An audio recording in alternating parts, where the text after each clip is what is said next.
It's exactly 5 years after Nigeria faced one of its most difficult protests since the return of democracy, and we're talking about the hashtag end process. But many will say, were the demands met, and how can we have a final closure, especially as it concerns those victims that suffered in the hands of not just only police brutality, but also the issue of those that lost their life on account of that very incident. Well, our thoughts and our prayers still remain with them, but I want to quickly welcome you to another lovely time on television. It's Atlantic TV. As always, my name is Michael Gobadia. Imagine being misdiagnosed for cancer, only to find out later that you do not have cancer. Well, this and many more will be coming up later today on Trending, and you do not want to miss that. Let me especially welcome you to Viewpoint on Atlantic TV. I am Mercy Irabo. Yeah, we need to go on this quick break, and when we return, the dailies will be next. Don't miss out on exciting news, events, and more. Stay connected by following us on Facebook, YouTube, and Instagram at Atlantic Media and TV.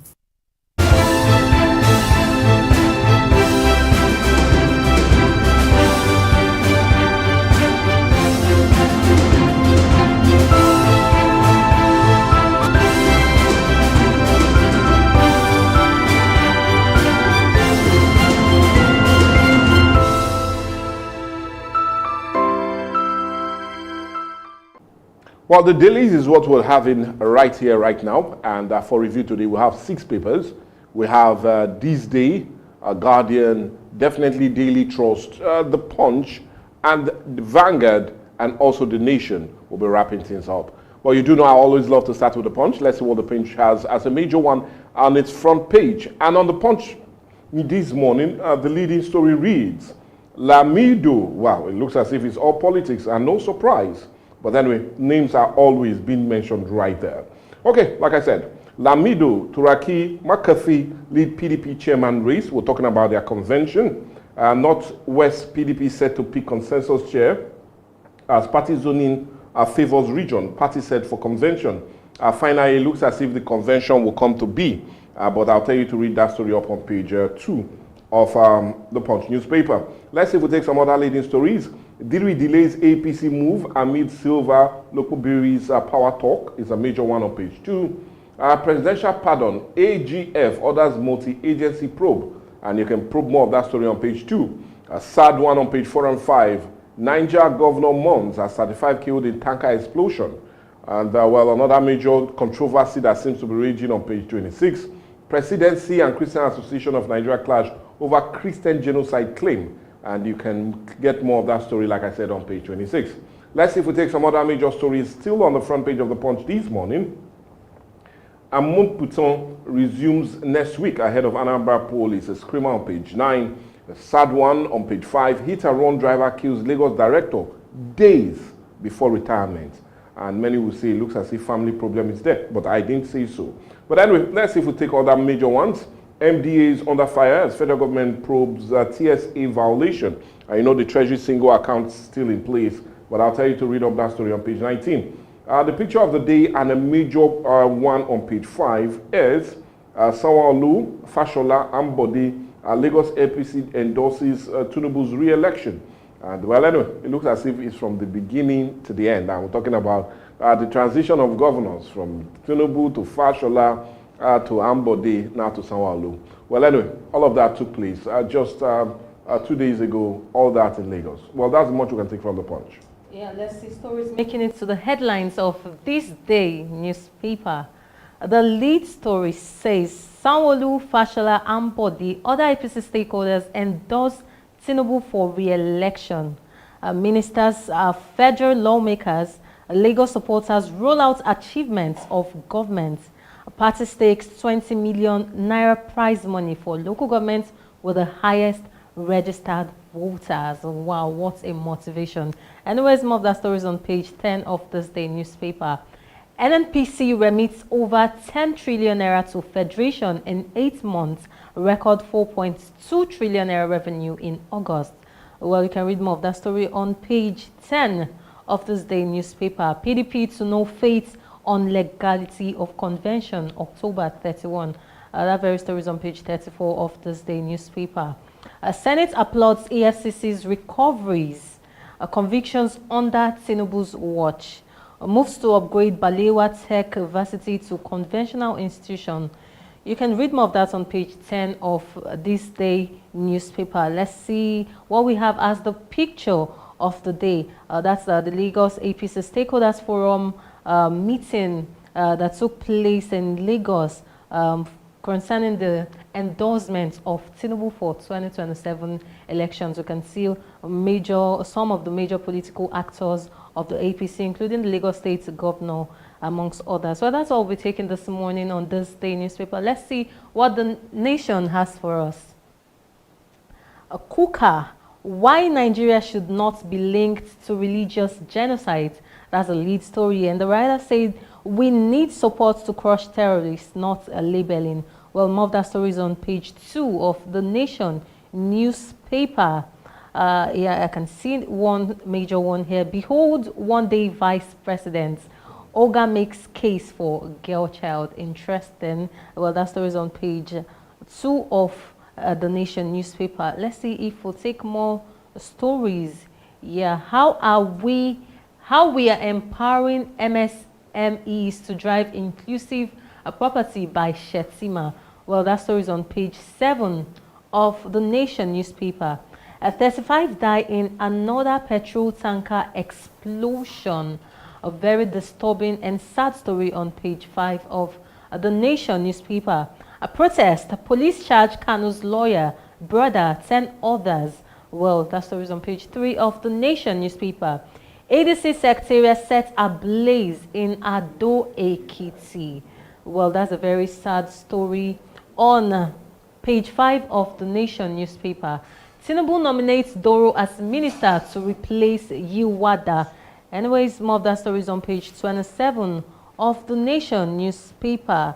Let's see if we take more stories at the bottom mass of the Nation.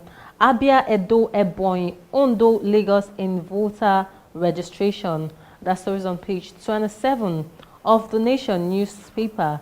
And the picture of the day, we're still talking about the endorsement of Tinubu's second term in office during the Lagos APC stakeholders meeting. Well, that's all we're taking this morning on the Nation newspaper. Well, I trust you're having a nice time. And so let's see if we go to Daily Trust. Will be the next paper for us to quickly look at today on the paper review. Women, children killed in another Niger tanker explosion. A sad, very, very disturbing one that transpired yesterday. And well, the information we had, they were there, the tanker fell and they were just scooping fuel and we had another explosion. Who will believe at this time of our civilization, we're still having incidents like this playing out. But anyway, I'll just tell you to continue that story on page 3 and also 9 of Daily Trust newspaper. Let's see if we take some other ones. Bauchi creates 13 new emirates. It's a major one. And on page 3, ADC Secretariat attacked in Ekiti. Party 6 probe. And you can probe more of that story on page 13. Also, Doro replaces Ntawe as a minister. It's another major one on the front page of the Daily Trust. Let's see if we still have some other major stories also on the front page of the Daily Trust. Christian genocide claim in Nigerian force. This accredited to the Sultan of Sokoto on page 5. Protest, court remands Nnamdi Kalu's lawyer and brother in prison. It's a major one on page 6. Acknowledge or knowledge most powerful tool for just society. This is according to Saraki, and you can get that story on page 10. But a disturbing one we took yesterday and still taking the round on Daily Trust on page 7. 17-year-old allegedly plugs sister's eye for rituals, and quite a disturbing story. But the picture of the day is also a disturbing one, and you can see the tanker incident that happened in Niger State just yesterday. Well, that's the much you can take from Daily Trust. Let's see what we have on the Guardian newspaper. A 5G promise fades as pricey phones and services shut out poor Nigerians. Well, that story is on page 6 of the Guardian newspaper. A Senate slams life sentence on child defilement to toughen laws on rape. That story is on page 3 of the Guardian newspaper. Don't designate Nigeria country of concern, Kuka appeals. Well, that's on page 3 of the Guardian newspaper. Let's see if we take some more stories. As APC rallies behind Tinubu, ex-minister warns corruption, poverty, pushing nation to edge. Well, that's on page 6 of the Guardian newspaper. Oil sector falters as FIRS pushes government's revenue by 31.38 trillion naira. That business stories on page 15 of the Guardian newspaper. Oil students live in fear as robbers repeatedly raid Moremi Estate Hostel. Well, a very sad story on page 8 of the Guardian newspaper. And the picture of the day, still talking about the All Progressive Congress APC Stakeholders Forum that played out 2 days ago in Lagos. Well, that's all we're taking this morning on the Guardian newspaper. The last paper for us to quickly look at, and on the Vanguard, well, Abuja protest is seized. A court remands Kanu lawyer, brother 10 others in prison. It's a major screamer. Let's see if we just take few riders to that. Defendants chanted war songs, police allege. I'm safe, but still in Kuje prison, Ejema court. Ubara demands release of Kanu's brother and others who are mimicking democracy. Faro Timi seems to be saying now that loud. But I'll tell you to read more of that story on page 5. Then let's see if we take some other major stories also on the front page of the Vanguard. 73% rural residents say inflation rate is high. This is accredited to the CBA on page 20. We'll go after enemies of sovereignty, says CDS on page 8. ISWAP plans fresh attacks in Ondo and Kogi. And this is accredited to the DSS as Ondo Police CP holds security meeting. And you can meet more of that story on page 7. What's on page 9? Why governors' orders are defecting to APC, according to governors Sule and Suleim Lamido. You can get more of that story on page 9. But let's see if we take some other major stories still on the front page of the Vanguard. And yes, a court nullifies Ebony 2024 local government elections, sacks chairman, councillors. It's a screamer on page 37. Quite disturbing. Tanker explosion over 30 killed in Niger, scooping fuel from fallen tanker. And you can get that story on page 7. Why Nigeria should not be designated country of concern. And this is according to no other but Reverend Kuka, as Christian Association fires back. Our presidency says Nigeria or Christian genocide real. That's 2 stories you can get on page 14 and 8 of the Vanguard newspaper. A cherry one on page 39 for the sporting fans. 2026 World Cup qualifier, NFF rolls our plans for Super Eagles playoff. And we'll just play ourselves to the World Cup finals. And that'll be great. But the picture of the day is that at the creation of African 2025 ministerial launch. And you can also understand that we had the many dignitaries all seated there doing all of that. But that's the much you can take from the Vanguard. And funny enough, from the dailies this morning, I will always implore you that if you find any truly interesting, you do yourself more good if you go grab a copy of these papers and read up and get a really real-time information as it concerns all that played out or transpired on the front pages of the dailies. But what we'll do now is quickly go on the break, and you do know that dialogue will take center stage next, but also the news will be around the hour 10 as much as will trend all right here on Viewpoint on Atlantic TV. My name is Desoka, the comedy catalyst of one of Nigerian comedy. All right, guys, back again. Yes, boss. My name is Osh, baby. Yemi Alade. Yeah, what up, people? It's your boy Victor Adi. Girl Niniola. My name is my wife, Ninja Celebrity type man. My papa say, who won't carry cow, waka go, waka follow the cow. I know the life for you. I see you know you're watching the Atlantic TV. Keep watching Atlantic TV. Atlantic TV. Keep watching Atlantic TV. Keep watching Atlantic TV. Keep watching Atlantic TV. Atlantic TV. Informative, educative, interesting, entertaining. Worldwide, international. Don't go anywhere, I'll catch you. Don't touch that die. Atlantic TV. Boom. Atlantic TV. We wanna party. Atlantic TV. Culturally inclined and uniquely different. When the lights go out, who do you call? Ticado! Ticado Energy Solutions Limited. Your plug for electrical power, surveillance system and entertainment.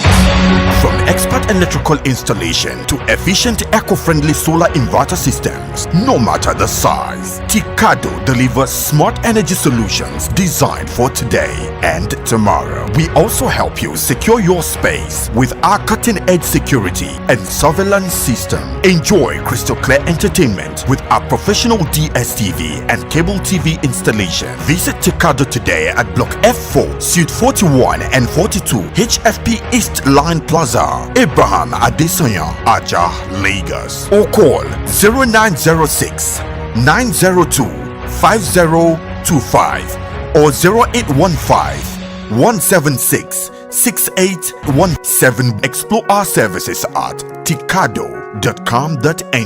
Ticado Energy Solutions Limited. Power, protection, peace.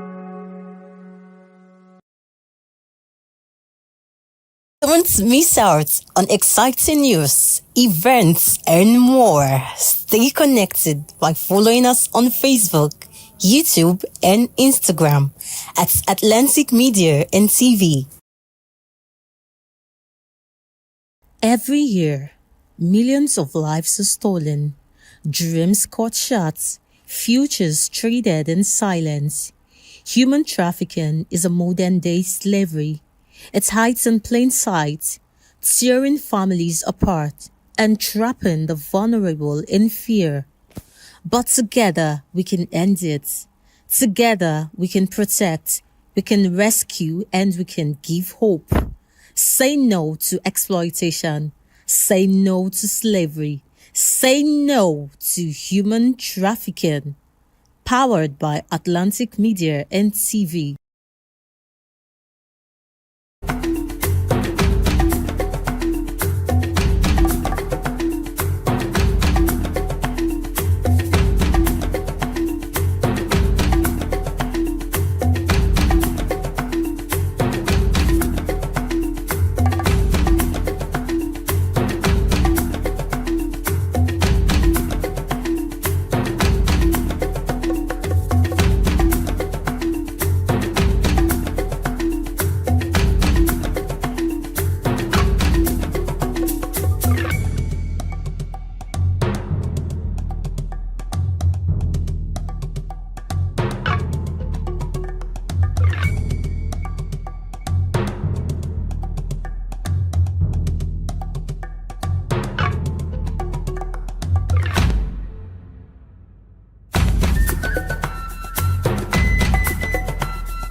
Atlantic TV, culturally inclined and uniquely different.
When the lights go out, who do you call? Ticado! Ticado Energy Solutions Limited. Your plug for electrical power, surveillance system, and entertainment.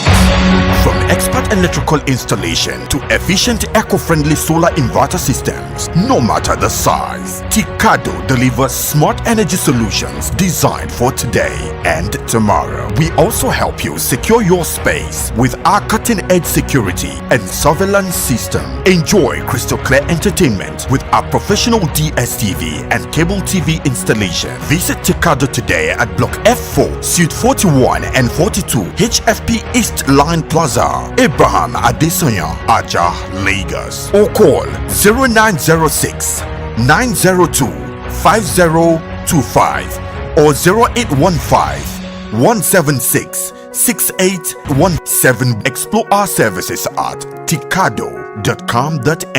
Ticado Energy Solutions Limited. Power, protection, peace.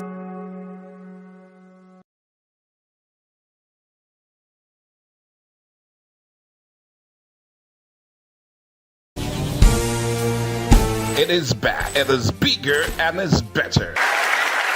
The Future of the Worry Child second edition is here. It's a one-day career seminar designed to inspire and equip senior secondary school students for greatness. Seeing beyond limits, unlocking the potential of the worry child. Date is 24th day of October 2025. Time 9 a.m. Venue, the Brown Hill Colosseum, Warri in Delta State. Powered by Coral Care Foundation. For more inquiries, please call 08034659576 or 07031946811.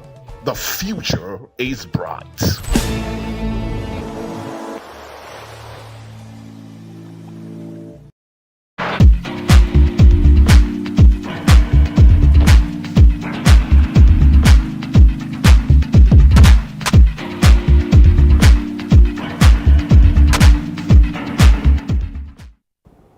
Five years after EndSARS protests shook Nigeria and caught global attention to police brutality in Nigeria, the scale and scale of the protests that rocked the nation, especially the popular Lekki Tollgate Plaza, still remains in silence as there are no weak or rather lays to silent move by the government to indeed deal with the issue.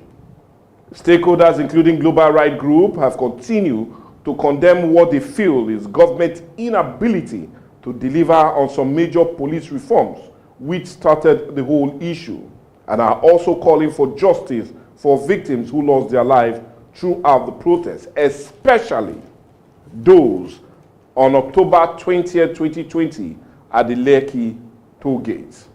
If you recall, for more than 2 weeks in 2020, protesters has occupied the street across Lagos, Delta, Edo, Abuja, Port Harcourt, and other cities, presenting 5 major demands for justice for victims, police reforms, compensation, psychological evaluation of officers, and improved welfare for security personnel. But the question today is how much of the demands have been met after 5 years, and what should the symbolic attention be put, especially as concerns those that were indeed victims of the protest? And what more can we do as a nation to ensure that such protests do not indeed erupt again? Well, these and more as we look on 5 years after that very unfortunate but yet demanding protest that shook the very core of Nigeria.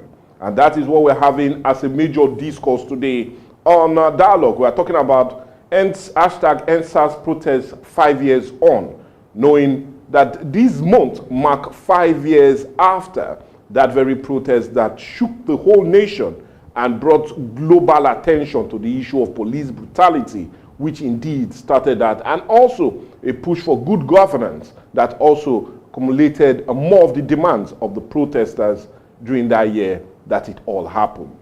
Well, anyway, that's what we're having as a major discourse today on the show.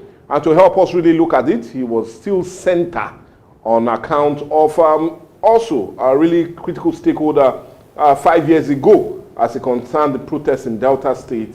And I'm talking of no other person but activist Israel Joe. I rather call him comrade. He enjoys if I call him activist. Wants to be on a quiet space, but no, I'm talking of comrade Israel Joe. Good morning and welcome to the show. Good morning, Way. Thank you for having me this morning. Well, this day 5 years ago, the protest was indeed in one of its critical stage.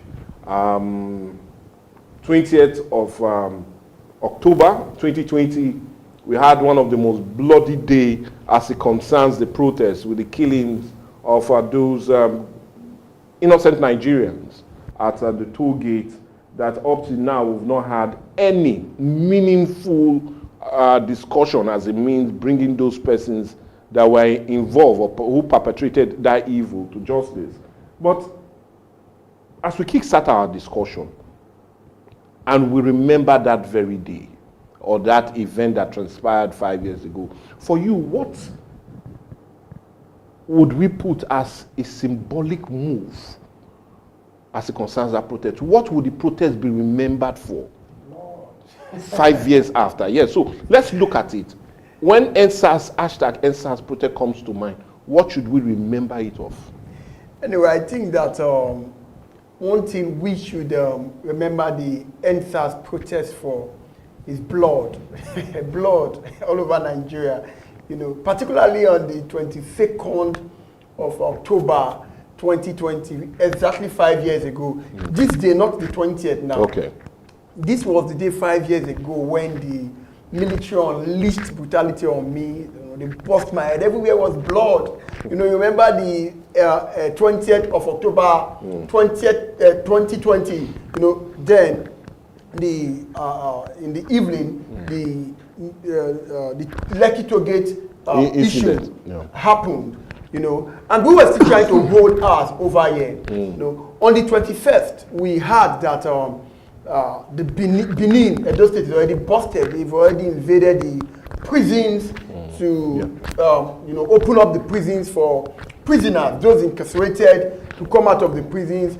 But we still feel that it is incumbent to hold us here in that line of peace that we have been towing. And of course, when it was the effect of social media, these things were spreading, and you know, protesters here were already planning to unleash sin in Delta, but we curtailed it here. We heard it in the roundabout, we heard it in the summit in Asaba, we heard it in Agbo Junction, Otowodo Junction. We pushed it to major junctions in Delta where we have committees, security committees. We even had some persons that brought dogs, security dogs, to these places in case of, you know, troublemakers and you know, government-sponsored talks and those things. You know, I was called. The commissioner of police were told they are going to burn down the Onya police station that's in the Udu houses. You know, the military, the DSS. You know, they were calling myself and some of our group stakeholders. I think DJ Akaba was there, Okoloko Papa was there, one Kelvin was there, one Arisi was there, one Obas was there. About 8 of us, we set out to go to the Udo Express Junction to calm down the situation over there. And of course, we have some persons managing that point. We left the roundabout, we drove down to the Express Junction at Udo Road. You know, when we came, you know, they brought tables, you know, we stood on top, we were addressing the people that calm down. Nobody should burn down any police station. Nobody is going to the Onwe Alaja division. When the military started coming from the Udu Bridge houses, we saw the armor tank, we saw these guys coming. All of a sudden, people started running, they left. Myself, I did not run. The military unleashed brutality. Before I knew, blood was coming out of my head, you know, my wristwatch fell to the ground. You know, when these things were happening, Okolo Papa had to come in. You know, they were all around. He came in, one of us came in, we're going to have a person. So, it was when Lieutenant Colonel Ahmad, the commander of Sector 1, Nigerian Army, came from his own vehicle. You know, it was a convoy. He walked towards the scene and saw me. I'm like, Israel. I said, see, your guy, your bossy blood. He rushed me that we could go to the Navy hospital. They carried me. So Each time I remember the answers, I remember blood. Well, anyway, it was all about blood. Anyway, I'm happy we are laughing about it, and it's not going to be read here. But anyway, if that's what readily comes to your mind, it's really sad and something that, anyway, it's better we laugh over it rather than cry. But I want us to still remain with the issue of the NSAS, because I'm a bit really concerned. Now, all of this started, funny enough, on the mind it spread around the whole world, or rather the whole Nigeria, and got global attention. All, funny enough, started in Delta State. Yeah. Ughelli, to be precise. That was the birthplace of the NSAS protest. Now, and it all started on the ground of police unnecessary brutality. Yeah. So my question now is, has all of that reduced? Do we still see that high level of handedness of the Nigerian police on innocent Nigerians? Okay. Has that really, has anything changed? That's the question. The truth is that the NSAS did not start from that incident that happened in Ughelli. Yeah. I think a lot of this narrative is being missed somewhere. Okay. The NSAS actually started in July 2018. Okay. Tested in 4 cities. Okay. Warri, Port Harcourt, Lagos, and Abuja. Okay. If you go to my social media and Facebook, Israel Joe, my cover picture, that's NSAS of 2018. You see the date there. That was what was there. Okay. But we tested the ground. Okay. It's, from there it went to Twitter, and so the incident at Ughelli only motivated a mass actions across Nigeria. Okay. Yes, but it started actually in 2018. We already had 4 protests in these 4 cities. People already start as that agitation was already. Yes, that the brutality of this SAC, the special anti-robbery squad across the nation was already. They allege you. We have persons that came. There's this someone that reported the incidents of SACs to me that came to his car stand in at Refinery Road, picked up a vehicle that they tracked the vehicle. The SARS people, they went to sell the vehicle. They tracked out of them. They went to Lagos, they saw the vehicle and everything. They threatened him that they are going to kill him. Up to today, the man did not recover the vehicle. So a lot of dangerous settings have started revolving around SARS at that point in time. But after the end SARS 2020, I think that the first demand of the NSAS was the release of all genuine protesters of the NSAS. Okay. And I think that at this moment, I do not think anybody is still under detention when it comes to those genuinely involved in the protest of the NSAS. Again, the second demand has to do with the compensation of victims of SARS. Yeah. Deceased victims of SARS brutality, which of course, the government made a panel of inquiry into this brutality. Some states, it was committee, and even Delta State, under Okowa then, they gave compensation to those that SARS victimized and brutalized. The third one that has to do with the... so are you saying, as it concerns Delta State, some of those compensations were paid? Yes. Okay. Some of those compensations were paid by the state governor then for those that brought up their genuine issues to the panel. Okay. One panel heard at Asaba, the other one heard at the government as Anes in Warri, where lawyers took their clients' case to, and some of these compensations were paid, if not fully paid, by the state government, Edo state government, across the nation. But the northern part of the country did not really go into the NSAS. They saw it as a movement that intended to overthrow their brother, their late President Muhammadu Buhari. So they really didn't come with us. They were skeptical about the movement, that we're not going to be involved in the NSAS, just like the East were doing during the NRCHIP. There is a way politicians look at issues politically. They first always feel that what would this issue do to their interests and their career as career politicians. They looked at it from that perspective before seeing it from the social and moral perspective from which the persons, the actors intended to fight. Now, one of the demands has to do with the outright disbandment of SARS, which was done by the IG almost immediately.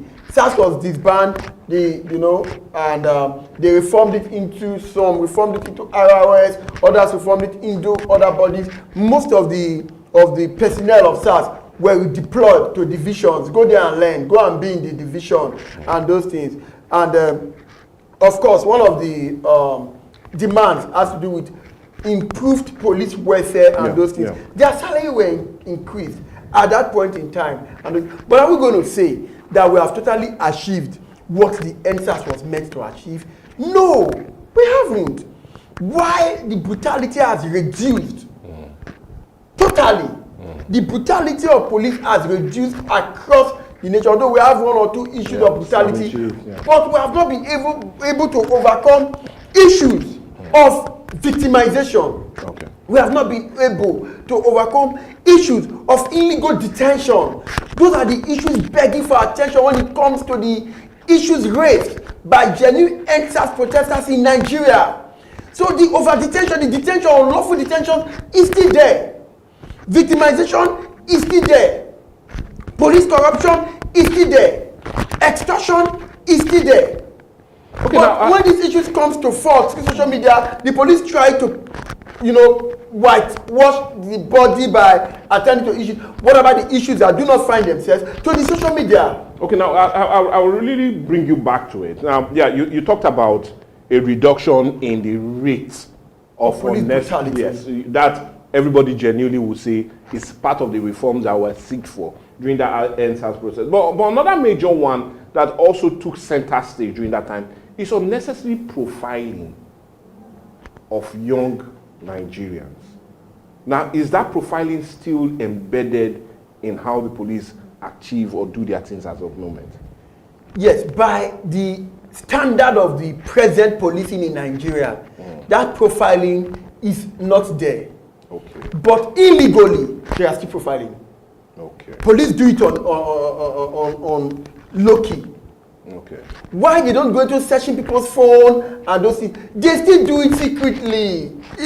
Some of those issues do not find find its way to the fore. But they still do it sometimes. There's a case where someone's phone was used to. The police used someone's phone to borrow money from loan app to extort. They extorted the money.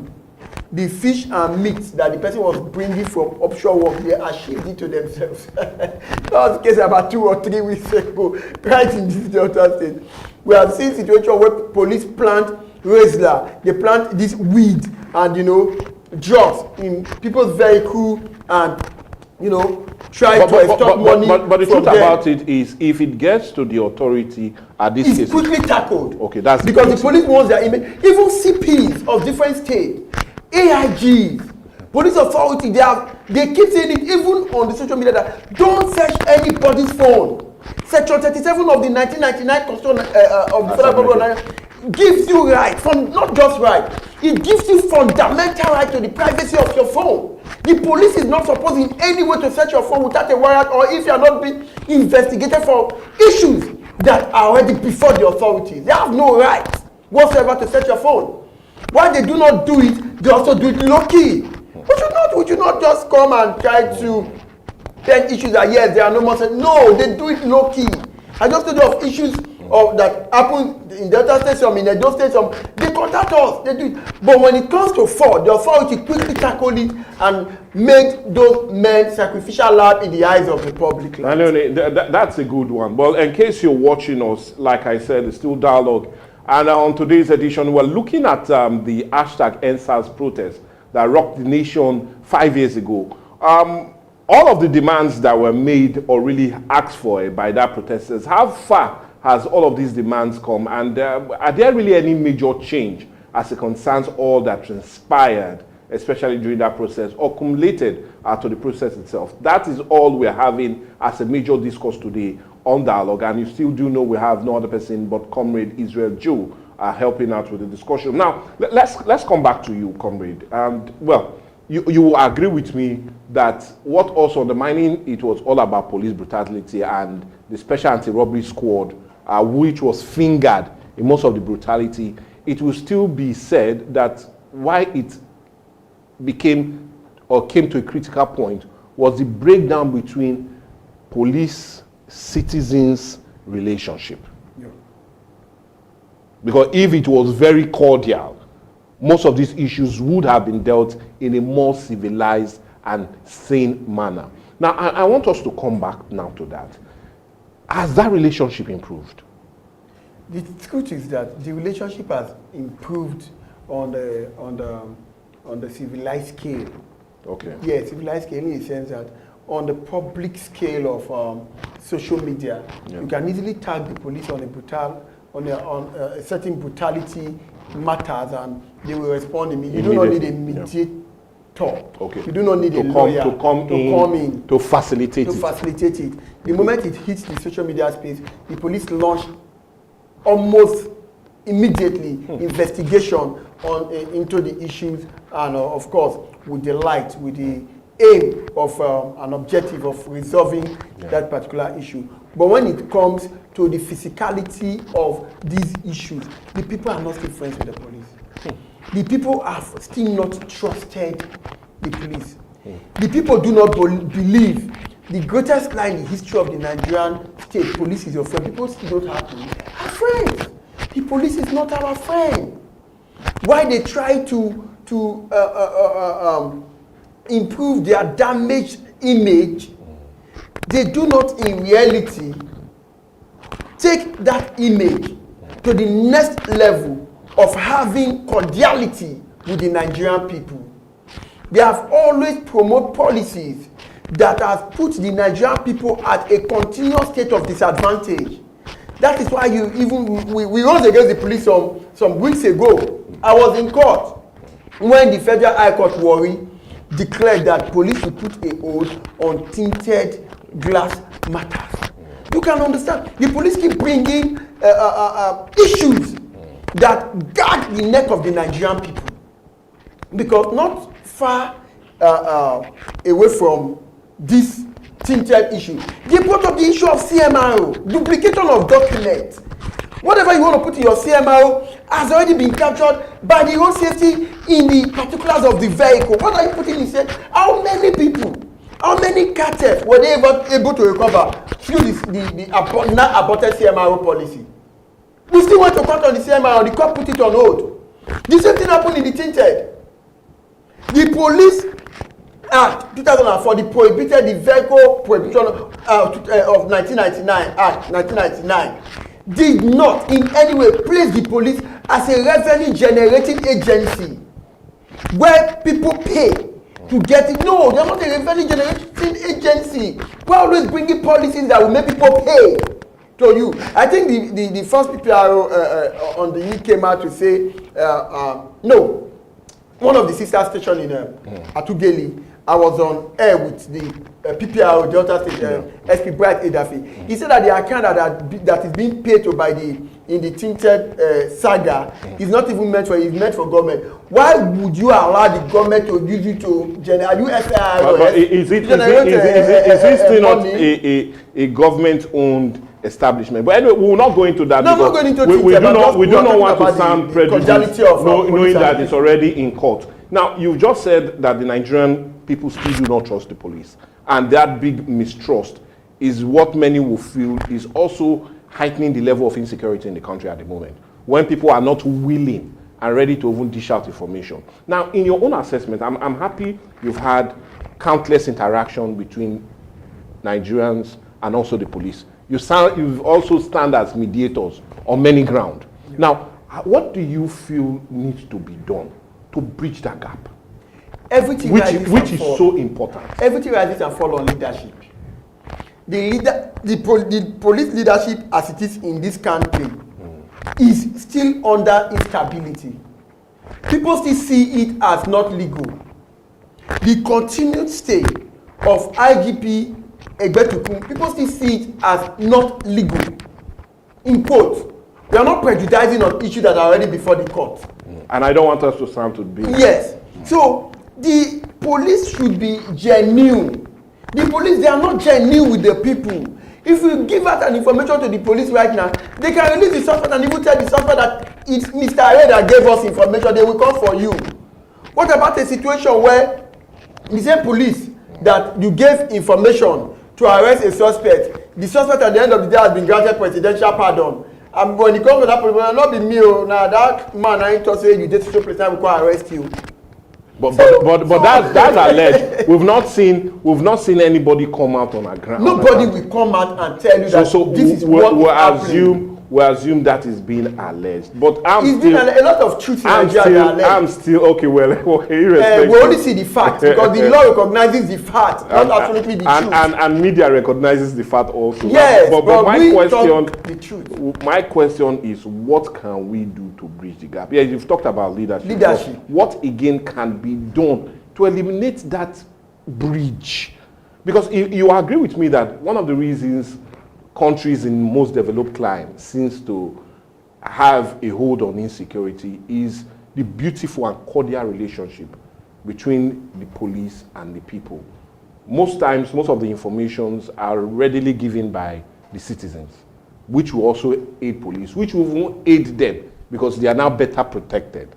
So in Nigerian context, yes, you feel, many will say, okay, maybe we came from the era of long military rule. And that has always been the mind of the Nigerian police force. The police have not built enough trust in themselves for the people to trust them. The police should be able to digitalize their operations.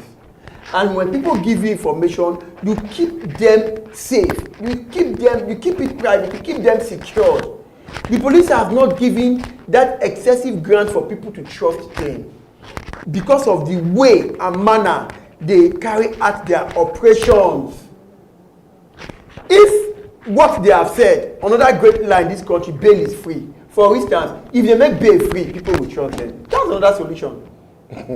But me and you know that there is no way bail can be free in Nigeria. If we are there theoretically, that's why we say that the fact realm, the media, you people deal with fact. The legal judiciary, they deal with fact. But there is no way in the history of humanity that people will not see deal with truth. You can recognize the fact, people recognize the truth. Yes, the fact out there is that they post it even in their charge room. Bail is free. They post it with a big banner at the entrance of their station. Bail is free. That is the fact. But go in and bail your person, you will see the truth. That is not free.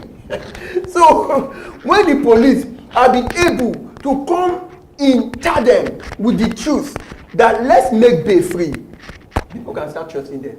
Because when something happens right now and they come pick people randomly from this place, after giving your statement, they have done their profiling, interrogation, interviews. The next thing they are supposed to do is, this person is not involved, please go. But you see this Nigerian police, after statement is said straight, or statement under caution, you will pay for bail. Whether you are guilty or you are not guilty, provided you have gotten to the police station, you have to bail yourself. How can we trust them? So let's understand that why fact is important, truth is necessary. Because when the police has not given us enough reason to trust them, there is no point for us to trust them. So in building this cordiality between the Nigerian people and the Nigerian police force, truth has to be established. Trust has to be established. Capacity to relate with these people needs to be established. Police community relationship needs to be established. Yeah. The true essence of federalism in terms of executing the tenets of federal system of government, state policing need to be established without interruption from political actors. You have a problem with a high chief of a community or a honorable somewhere or a government actor, the next thing they are calling the DPO and giving the DPO instruction against the truth of oppression, suppression. How can we have this relationship when this person keeps suppressing the genuine prevalence of the Nigerian people?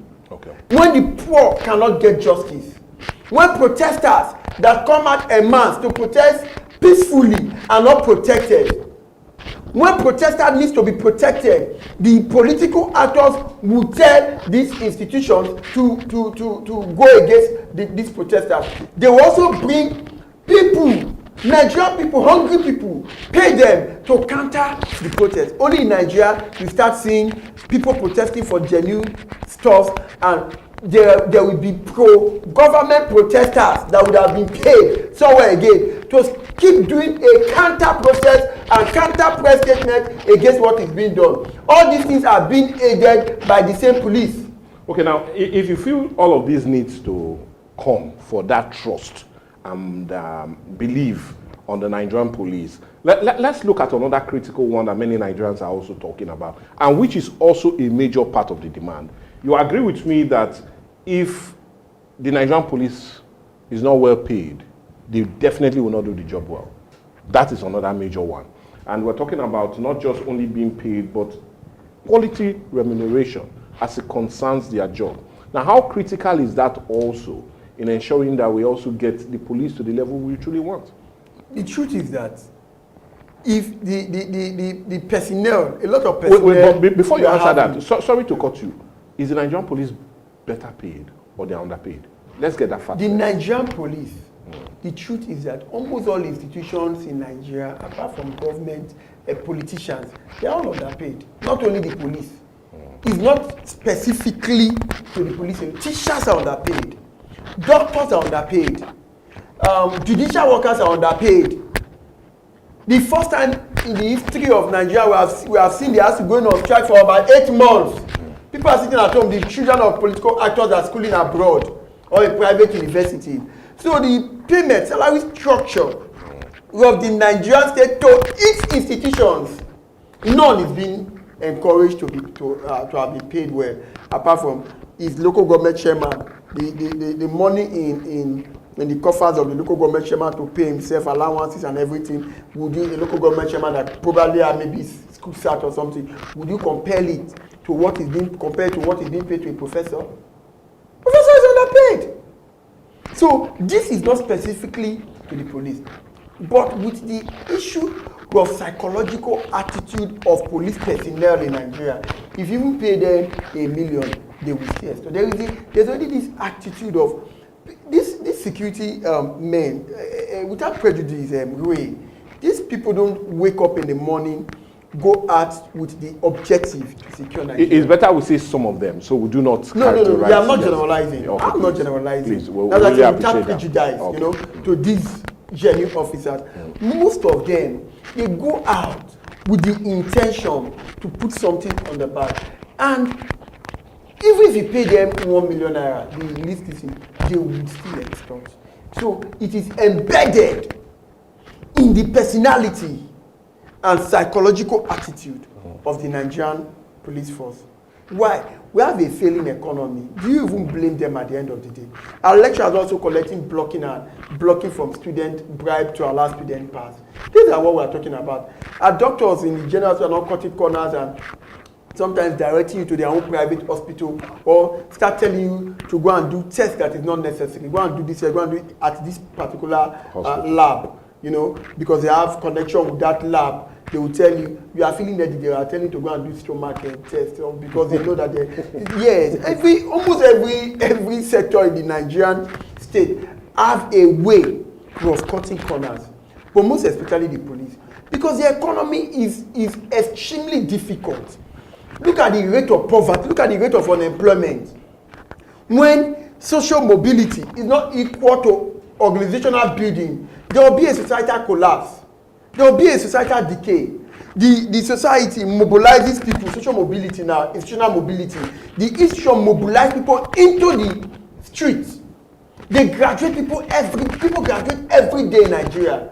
What about organizational building to absorb these persons now into gainful employment? Is not there. So institutional mobility is not equal to organizational building. So in the middle of you graduating and where to get work, there's already decay. In that middle, there are drug abuse. In that middle, there is yahoo. In that middle, there is fraud. In that middle, there is criminality. There's insecurity. Because within you graduating or leaving your parents' house to getting something to do, there is a huge vacuum to which existence is now a part of a human being. Go look at the characteristics of human being now. You know, in those days, it used to be Mr. Niger D. But now it's Mr. Niger die. Adaptability and continuity. Human beings they must live, they must exist. They must survive. They must survive. And the quest of survivor, they go into anything to survive, including hurting the society that have hurt them, including poor, kidnapping poor. Because this person, that's why Kamal said that Kamal defined a state as an institution of class rule. He said that there's a particular class there's a particular class that created this institution to protect their own class, which he called the bourgeois.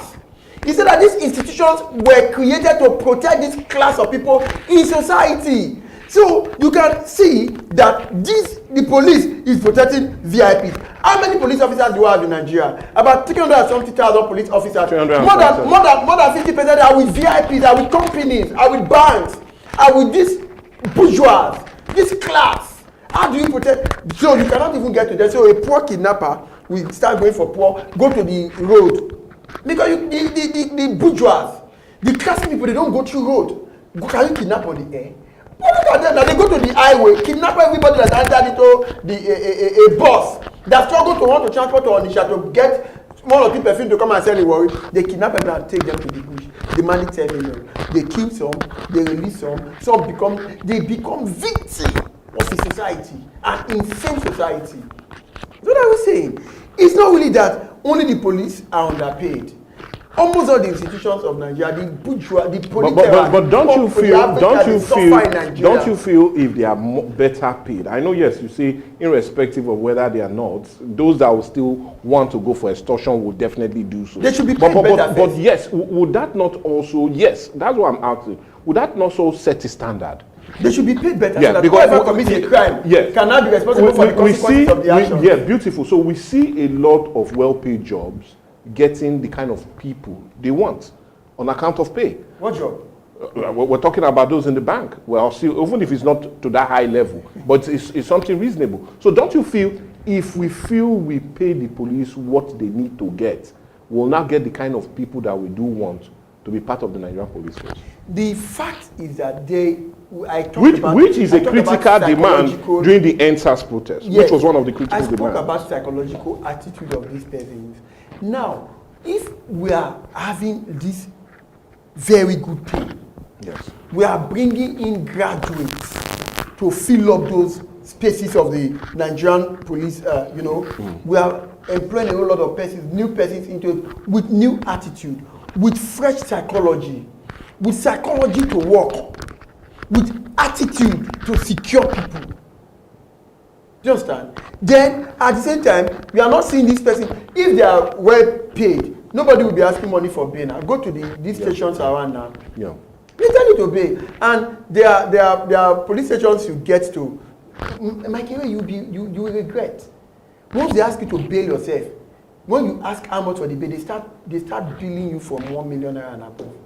For what crime? What crime has been committed? They will tell you they saw a tramadol in your car. For crying out loud, why we don't support a lot of this illicitness of our young people? How can the police prosecute tramadol? These persons don't go to where they are supposed to go.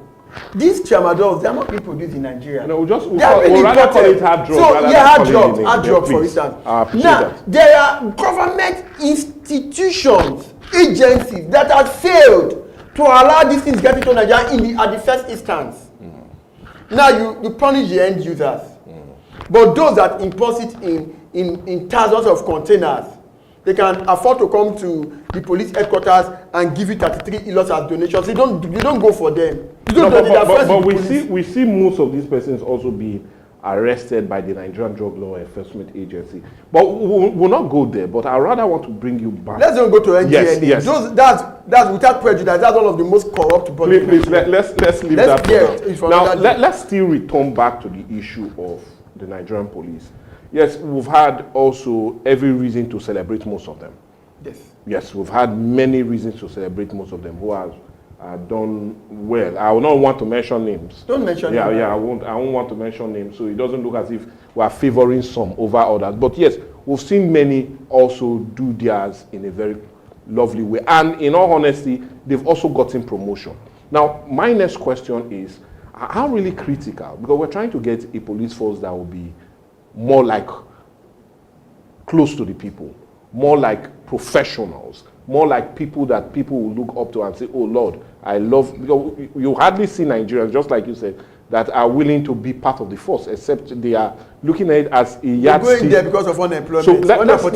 So how really important is it in celebrating some of these well-standing personnel, in a sense of promotion being given to them, and not only that, Nigerians really celebrating them? And the truth is that we have to start Nigerians. Sorry to say this, we cannot keep celebrating people for doing their job unless they do their job exceptionally. When they do extra, we celebrate them. Not doing job. That's when I get so disgusted when I see a whole lot of persons that come over to celebrate a governor or come over to celebrate passing a vote of confidence. I can't praise you for doing your job. Keep doing your job. Let's watch you for a very long time.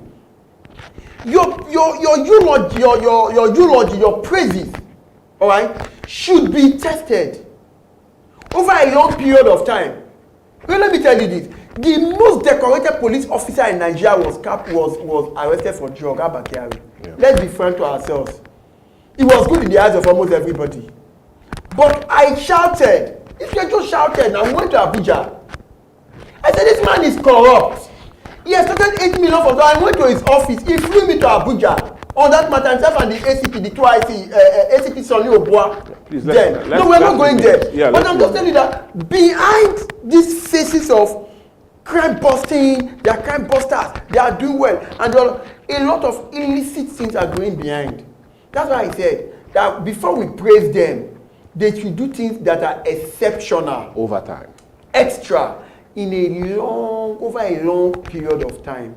I don't just come and praise, but this police is doing well. You know, the issue of this Efe money issue in Otokutu that beheaded his friend. You know, first took it to the Ugele area command, the then Ugele area command, retired now. I don't want to go into the rottenness of what he did. Until we have to insist that the DPO Ekman then should handle the issue. Then that was the point where they started bringing out a whole lot of things that were hidden, and how they now later went to exhume the head of where they buried the head of the man Paulinus in the Otokutu Shrine and those things. So a lot of things go behind this police that you feel that they are doing very well. But of course, before investigations reveal their badness or goodness, we should praise those that are doing exceptionally, in quote, exceptionally better. Not just praising them for doing their job.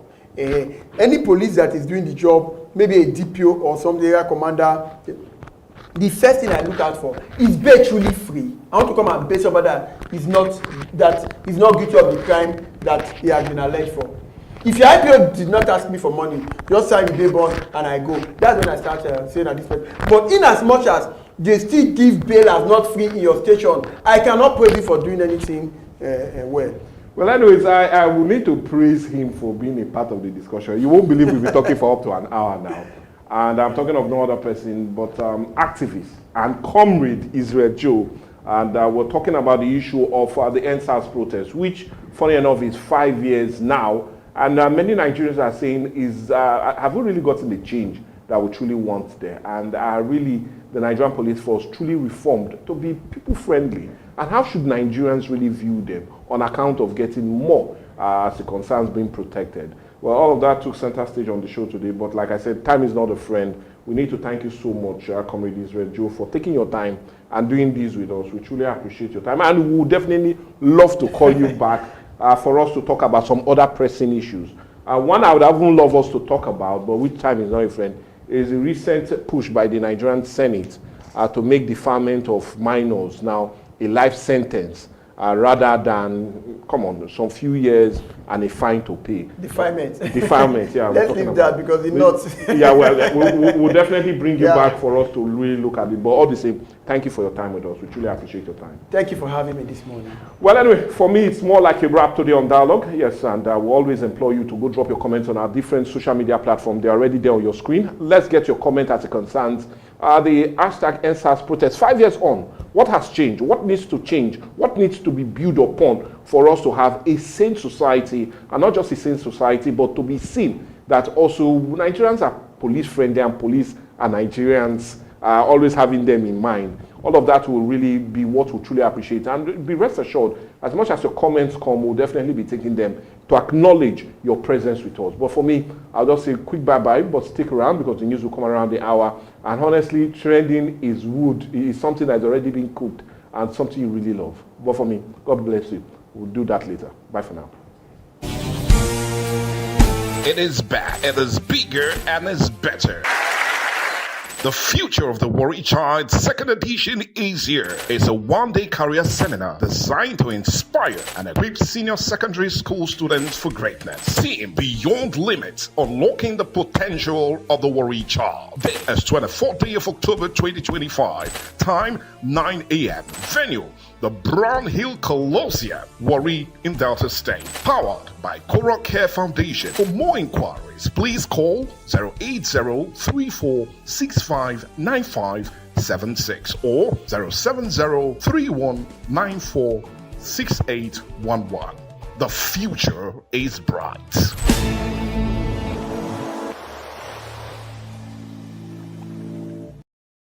Behind closed doors, too many suffer in silence.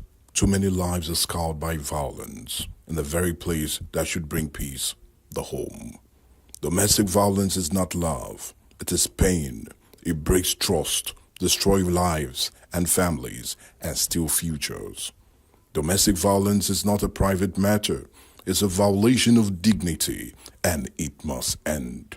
Because hitting a woman does not make you a man, but correcting her in love and staying in peace with her is God's plan. Together, we can raise our voices, protect the vulnerable, and rebuild lives. Say no to silence. Say no to fear. Say no to domestic violence. Powered by Atlantic Media and TV. All right, my name is Desoka, the comedy catalyst of one of Nigerian comedy. All right, guys, back again. Yes, boss. My name is Osh, baby. Yemi Alade. Yeah, what up, people? It's your boy Victor AD. Girl Ninyola. My name is my wife, Niger Celebrity type man. My papa say, who won't carry cow, waka follow the cow. I know the life for you. I see you know you're watching the Atlantic TV. Keep watching Atlantic TV. Atlantic TV. Keep watching Atlantic TV. Keep watching Atlantic TV. Keep watching Atlantic TV. Atlantic TV. Informative, educative, interesting, entertaining. Worldwide, international. Don't go anywhere, I'll catch you. Don't touch that die. Atlantic TV. Boom. Atlantic TV. We wanna party. Atlantic TV. Culturally inclined and uniquely different. It is back, it is bigger, and it's better. The Future of the Warrior Child second edition is here. It's a one-day career seminar designed to inspire and equip senior secondary school students for greatness. Seeing beyond limits, unlocking the potential of the warrior child. Date is 24th day of October 2025. Time 9 a.m. Venue, the Brown Hill Colosseum, Warri in Delta State. Powered by Coral Care Foundation. For more inquiries, please call 08034659576 or 07031946811. The future is bright.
Atlantic TV, culturally inclined and uniquely different.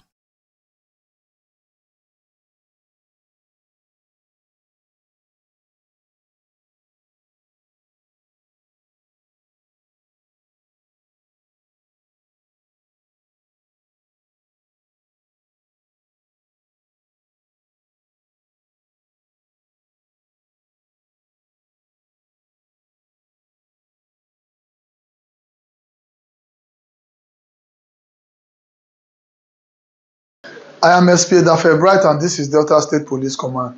Today we'll be treating and addressing an issue that's different from what we've been doing before. Not parading suspect this time, but bringing to you a very important information.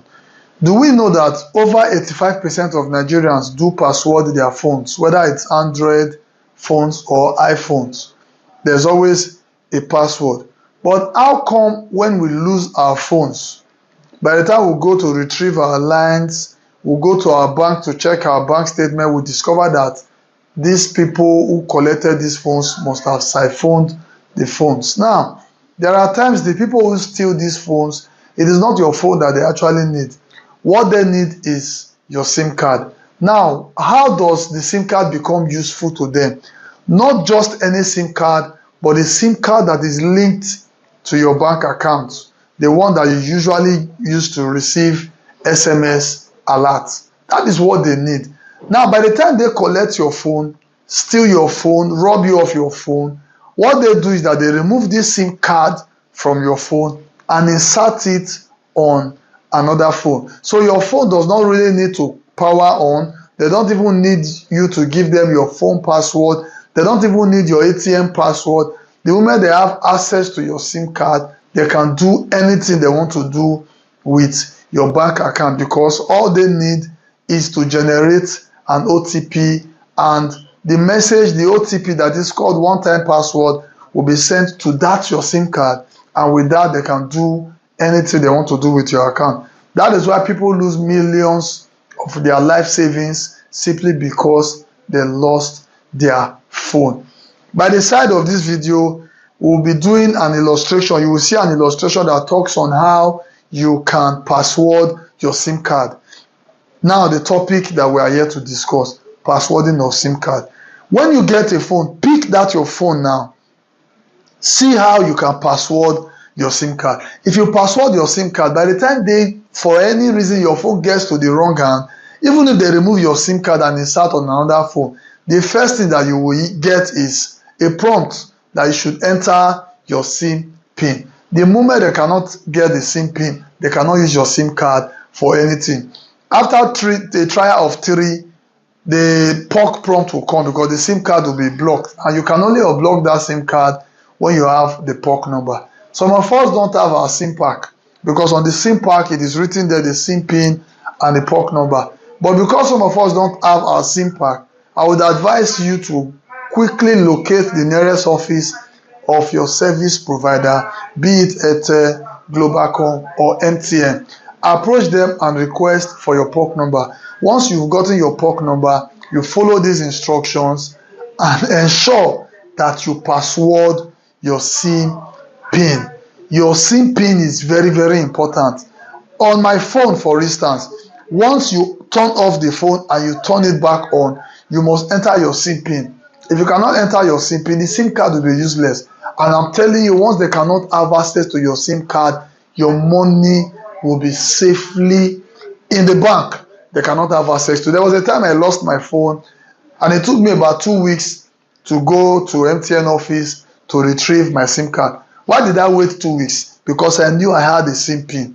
I knew they would not have access to my bank account. I knew they cannot even use my SIM card for anything. Some of these people, when they steal phone, we'll be hoping that, we'll track the phone. Some of them don't even sell the phone. They will just condemn the phone and just get the SIM card to see if they can have your money. Please, they say a word is enough for the wise. It is very, very important. Don't see this video and just pass it by. Watch this video to the end. We're almost approaching the end of the video. Ensure that you take the lesson. Please password your SIM card. They say a stitch in time saves 9. It's very, very important. Make haste when the sun shine, not be to come. You don't have to start running and start saying, oh, what do I do? What do I do? When you can prevent it. Let's not forget, prevention, they say, is better than cure. Thank you. Atlantic TV, culturally inclined and uniquely different. Don't miss out on exciting news, events, and more. Stay connected by following us on Facebook, YouTube, and Instagram at Atlantic Media and TV.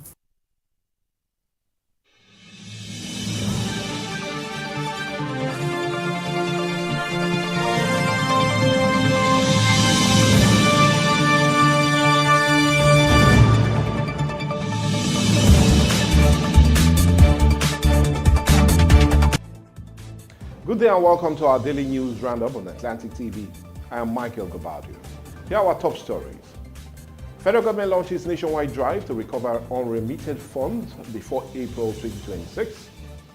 United Nations Women Warri Kingdom forge alliance to empower women and girls. PDP counters Anyawu's forgery claim, calls for security probe ahead of convention. And Nigeria moves to produce its own vaccines and reliance on foreign supply. European Union malls ethanol ban in hand sanitizers over cancer risk concern. And in sports, La Liga, Endrick poised for January loan exit from Real Madrid. Now to the news in full. The federal government has kicked off a nationwide revenue recovery exercise to trace and recover unremitted funds across key revenue-generating agencies before April of 2026. The move is part of renewed efforts to plug leakages, strengthen fiscal accountability, and boost inflows into the Federation account.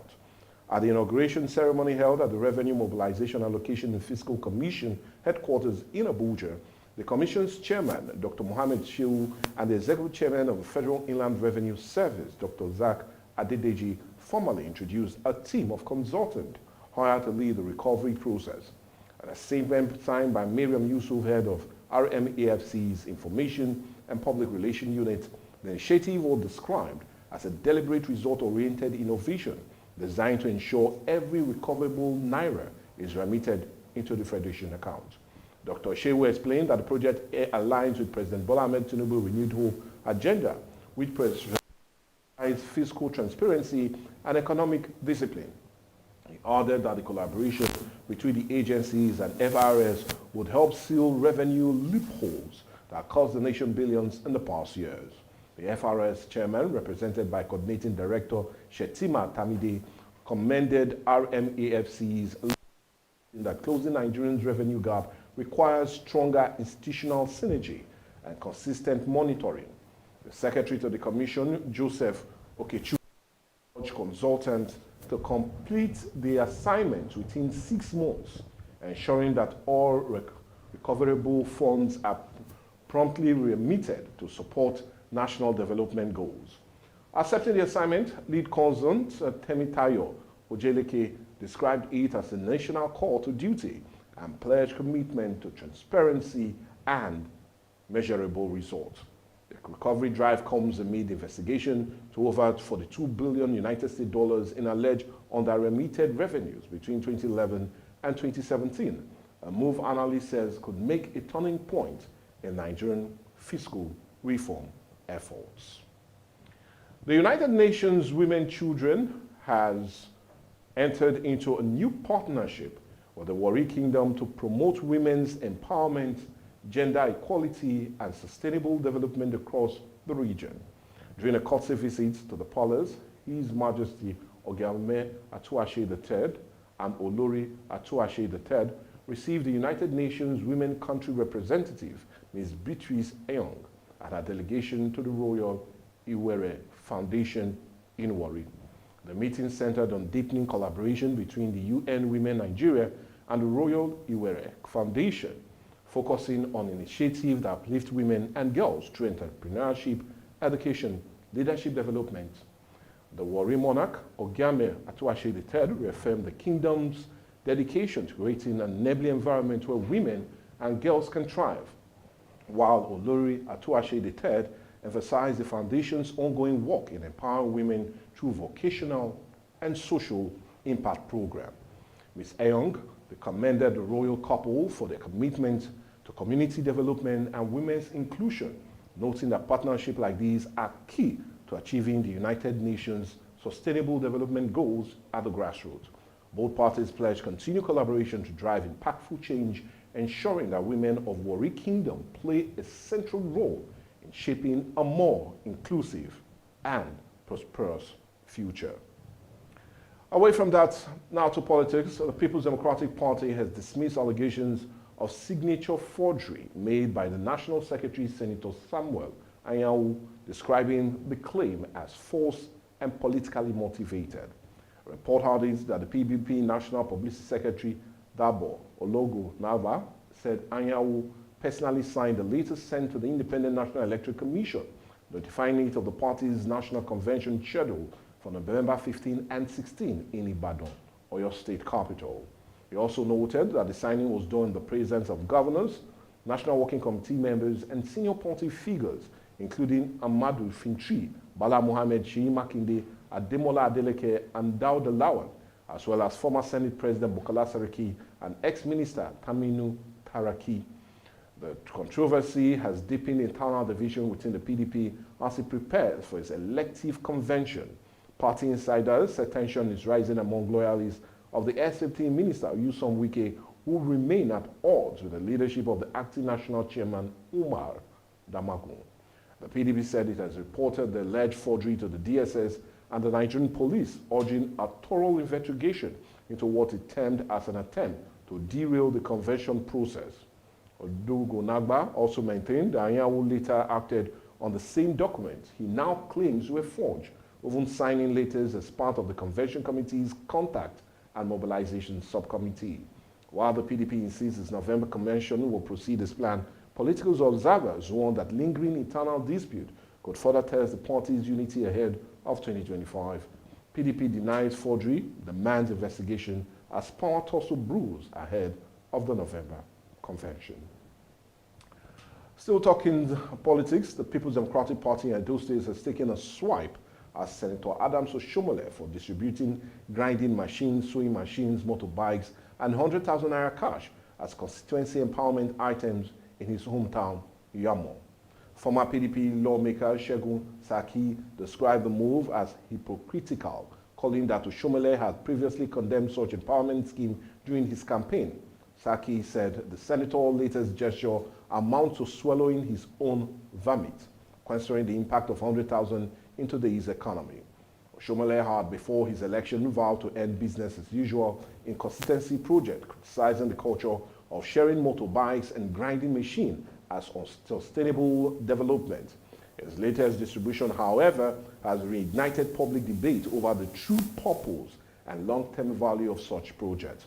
But in a swift reaction, Oshomole's media aide, Victor Oshoke, defended the senator, saying the empowerment items were only part of a broader initiative that includes classroom construction and market development projects across Edo North. He insisted that Oshomole remains focused on ensuring legacies and job creation, not token empowerment, stressing that the gesture was meant to provide short-term relief while larger projects continue. Observers say the exchange highlights the growing tension between performance expectations and populist politics among Nigerian lawmakers. Nigeria is taking a decisive step forward, or rather towards vaccine independence, as the National Agency for Food, Drug Administration and Control, NAFDAC, wrapped up plans to produce post-COVID-19 vaccines locally. The move comes after the pandemic exposed the nation's deep reliance on foreign manufacturers for life-saving doses. NAFDAC Director General Professor Mojoshola Adeyeye said on Monday that the country must not wait for another global health crisis before achieving vaccine self-sufficiency. Despite having one of the Africa's largest pharmaceutical market, Nigeria still relies almost entirely on global partners like GV and UNICEF to meet its vaccine needs, a dependency that caused serious delays during the COVID-19 pandemic when richer nations hoarded supplies. To tackle this, NAFDAC has strengthened its regulatory framework for vaccines. biologics and medical devices, setting up a new directorate for vaccines, biologics and medical devices as of 2024. The reform aligns agencies with international best practices and paves the way for local production under strict safety and quality standards.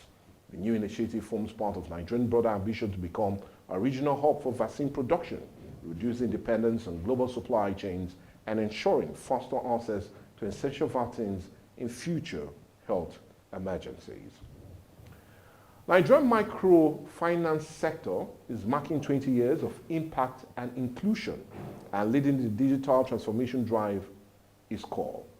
Africa's top fintech infrastructure and banking as a service provider, the company has unveiled as a headline sponsor for the 20th anniversary of the National Association of Microfinance Banks, reaffirming its commitment to digitalizing the subsector for faster growth and greater efficiency. At the heart of this partnership is a shared vision to empower Nigerians over 900 licensed microfinance banks to transition from manual operation to a full digital data-driven system to improve efficiency, transparency, and customer experience. Kori, which we always empowers more than 600 financial institutions, processes over 250 million transactions mostly, manages 155 billion naira in customer balances, and facilitates 150 billion naira in loans. Says its aim is to help microfinance banks digitalize faster, collect better, and also serve smarter. Among its innovations is Bank One, an entrepreneurship-grade digital banking platform with open APIs that help banks automate service and expand seamlessly. Other flagship products include Rokova, which automates the leading circle for originating to repayment, and Clusters, which enable 60-second real-time collection on POS devices. Premier, another of its offering, provide instant card insurance across branches and vending channels. Speaking on the partnership, Patrick Iwbo, Vice Chairman of Kore Banking and Merchant Service at Kore, described Nigerians' microfinance journey as one of courage, innovation, and community. Organizers said the NAB at 20 celebration isn't just about milestone, but also about shaping the future of inclusive finance. With Kore leading the digital change, experts believe that the next decade could redefine how Nigerian microfinance bank deliver value in an increasing digital economy. Still talking business, despite efforts to boost local refining, imported petrol continue to dominate Nigeria's energy market. Out of the total volume of 377.5 million liters came through imports, while 236.1 million liters were supplied locally, largely from the Dangote refinery and other domestic plants. The Nigerian Midstream and Downstream Petroleum Regulatory Authority reports that Nigeria consumed over 613.6 million liters of petrol between October 2024 and October 2025, with imports accounting for massive 63% of the total. Data obtained showed that local production nearly doubled from 9.6 million liters per day in October 2024 to about 18.9 million liters per day in October of this year, making a significant improvement in domestic output. Meanwhile, import dropped sharply from 46.4 million liters per day in October of 2024 to 15.1 million liters per day a year later, representing a 63% decline. Analysts said the figures signal progress in local refining capacity, but stress that Nigeria is still far from self-sufficiency in petrol production. Petrol remains Nigeria's top import, but local refineries are finally closing the gap. We need to go on a break now, but when we come back, more news across Nigeria as well as foreign and sport news. Join us again. It is back, it is bigger, and it's better. The Future of the Warrior Child second edition is here. It's a one-day career seminar designed to inspire and equip senior secondary school students for greatness. Theme: Beyond Limits, Unlocking the Potential of the Warrior Child. Date is 24th day of October 2025. Time 9 a.m. Venue: the Brown Hill Colosseum, Warri in Delta State. Powered by Coral Care Foundation. For more inquiries, please call 080-3465-9576 or 070-3194-6811. The future is bright.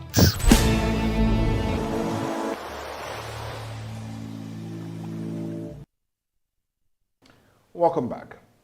The European Union is weighing a possible ban on ethanol as an active ingredient in hand sanitizers and disinfectants, following warning from regulators about its potential link to cancer and reproductive health risks.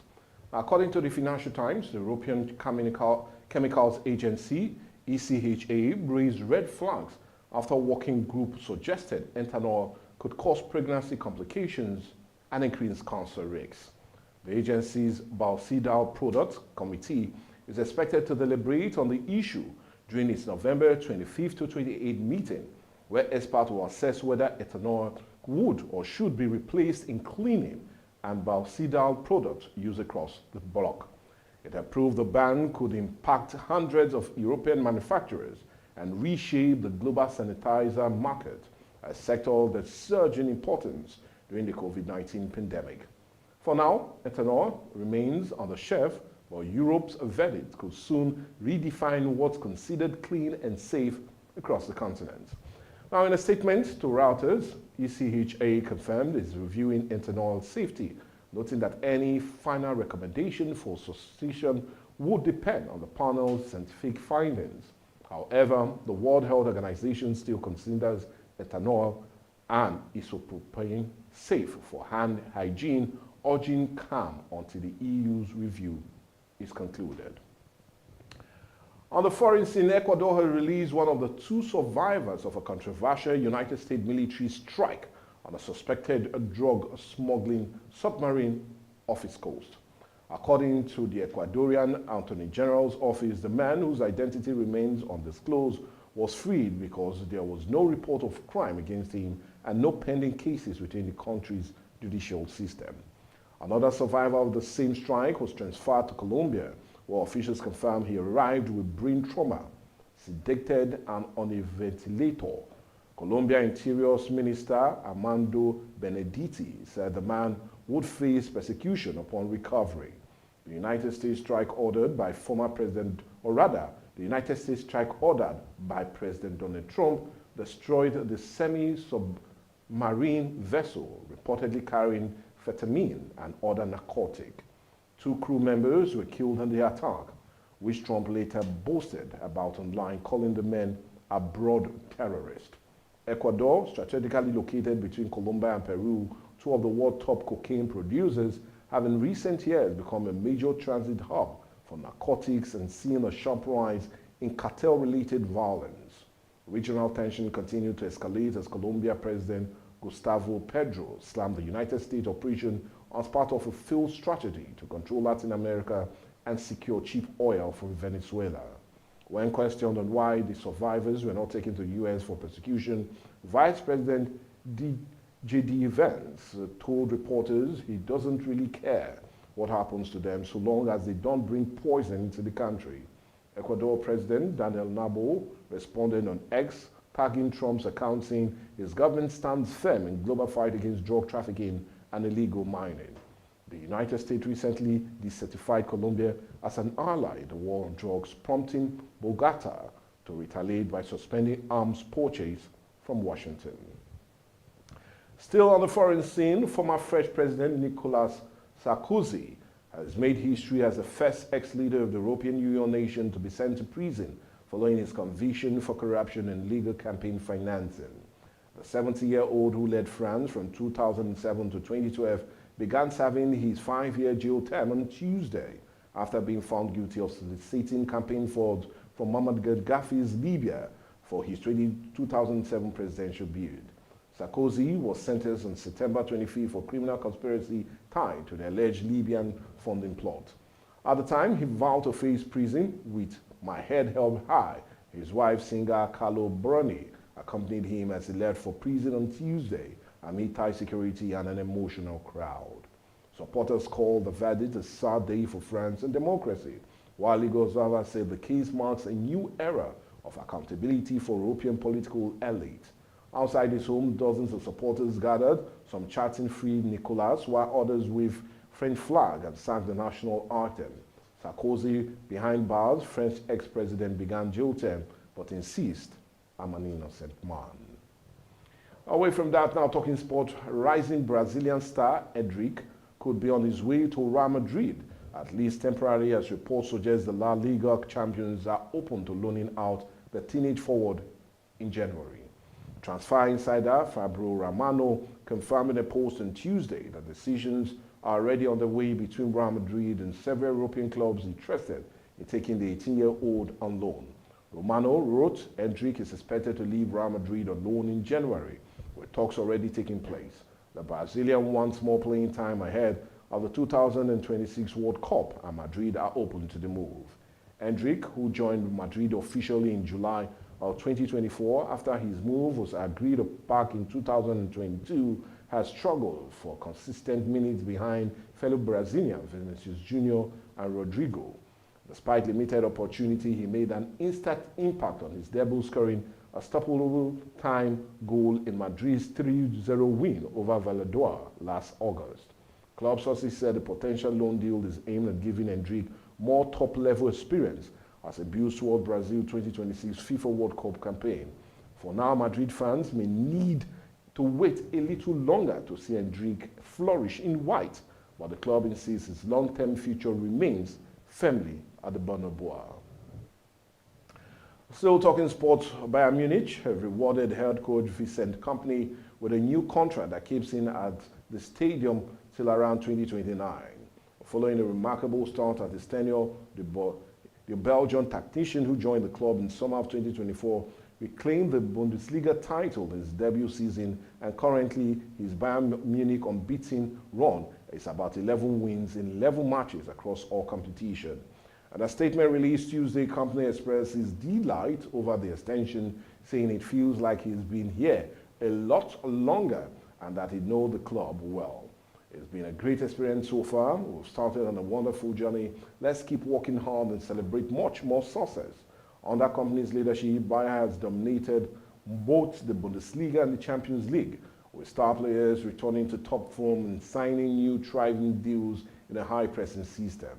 The 39-year-old former Manchester City captain was not Bayern's first choice candidate when he took over, but his quick turnaround and attacking brand of football has won over fans and board alike.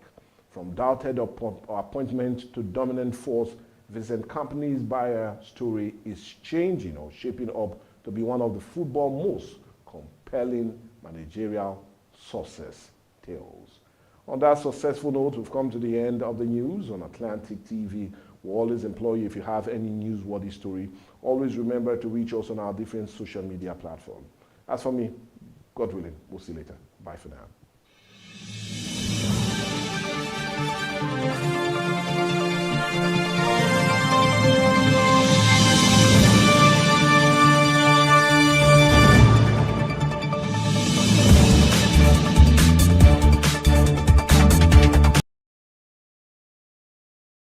My name is Desoka, the comedy catalyst of one of Nigerian comedy. Alright guys, back again, yes boss, my name is Osh baby. Yemi Alade. Yeah, what up people, it's your boy Victor AD. Girl Ninyola. My name is my wife Naija celebrity type man. My papa say, who won't carry cow, waka go, waka follow the cow. I know the life for you. I see you know you're watching the Atlantic TV. Keep watching Atlantic TV. Atlantic TV. Keep watching Atlantic TV. Keep watching Atlantic TV. Keep watching Atlantic TV. Atlantic TV. Informative, educative, interesting, entertaining. Worldwide, international. Don't go anywhere, I'll catch you. Don't touch that die. Atlantic TV. Boom. Atlantic TV, we wanna party. Atlantic TV. Culturally inclined and uniquely different.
Atlantic TV, culturally inclined and uniquely different.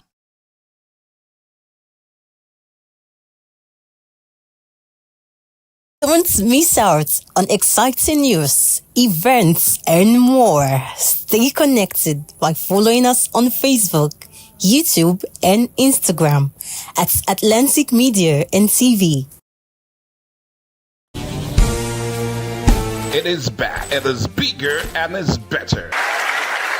The Future of the Warrior Child second edition is here. It's a one-day career seminar designed to inspire and equip senior secondary school students for greatness. Seeing beyond limits, unlocking the potential of the Warrior Child. Date is 24th day of October 2025. Time 9 a.m. Venue, the Brown Hill Colosseum, Warri in Delta State. Powered by Coral Care Foundation. For more inquiries, please call 080-3465-9576 or 070-3194-6811. The future is bright.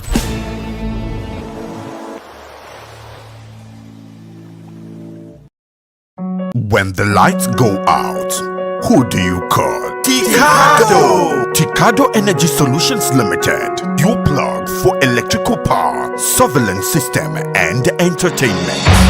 From expert electrical installation to efficient eco-friendly solar inverter systems, no matter the size, Ticado delivers smart energy solutions designed for today and tomorrow. We also help you secure your space with our cutting-edge security and surveillance system. Enjoy crystal clear entertainment with our professional DSTV and cable TV installation. Visit Ticado today at Block F4, Suite 41 and 42, HFP East Line Plaza, Abraham Adesanya, Aja, Lagos. Or call 0906 902 5025 or 0815 176 6817. Explore our services at ticado.com.ng.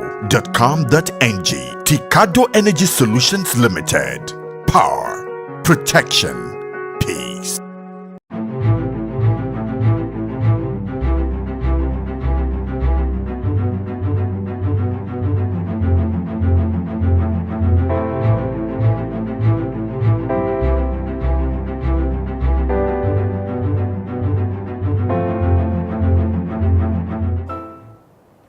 Welcome back. If you are just joining, it's Trending O'Clock, and you know how we do it right here on Trending. We'll talk about all the trending gist on the internet, and of course give our opinions about them. I am Mercy Erabo, and you know, once it's trending, I can never be alone. So joining us today on Trending is Mr. Michael Gubadia. Thank you, Mr. Michael, for always joining us on Trending. Well, anyway, the story is always interesting and, well, a beautiful uncle. And are you sure you're ready for today's one? Well, I do know there will be a lot of stories to talk about. Yeah. So our top story today has left many broken and searching for answers to some unanswered questions. Police in Texas has arrested a 36-year-old US-based Nigerian woman named Gbemisola Akayinode for the tragic death of her 9-year-old daughter Oluwasikemi Akayinode. According to reports, on July 1st, 2025, Gbemisola left her daughter unattended inside a parked car for more than 8 hours from around 5:45 a.m. to 1:53 p.m. on a scorching 99-degree day in Texas. According to reports, she packed before starting her shift at a manufacturing plant and left the little girl inside with food, water, and a fan, but never checked on her throughout the day. Sadly, by the time the child was found, it was too late. An autopsy later confirmed the death as hypothermia, death from extreme heat, and ruled it as a homicide. A police record also revealed that this was not the first time Akayinode had left her daughter unattended in a vehicle. She was arrested last Friday after the autopsy results confirmed the cause of the death.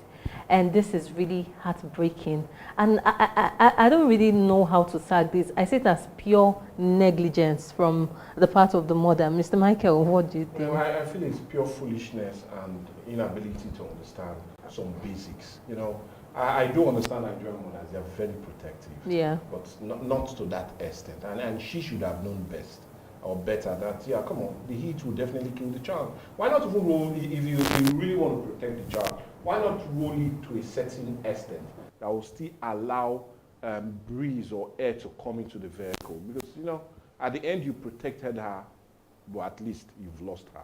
So it's like you said, it's negligence, but more of foolishness and not knowing the basics. Come on, that's quite sad.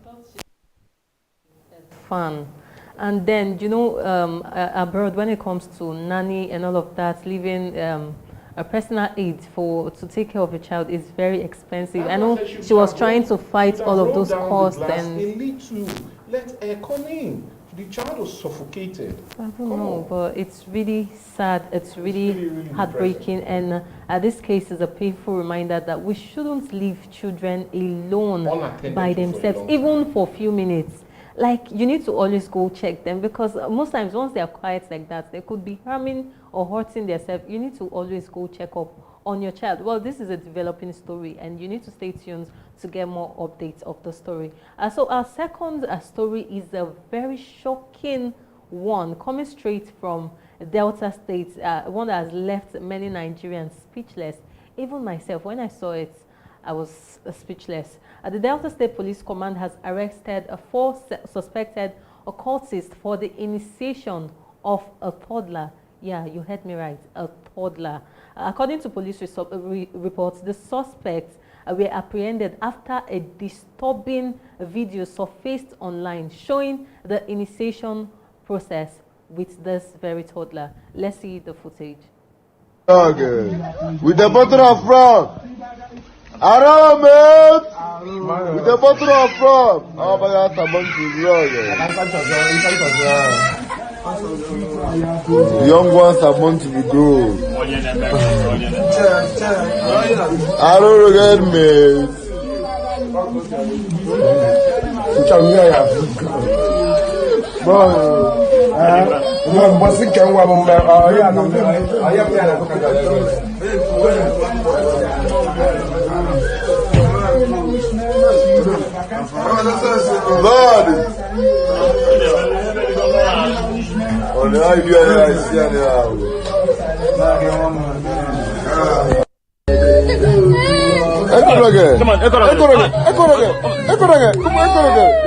The younger ones are bound to grow. I don't make that so. I don't make that so. No man there. No man there. I don't make that so.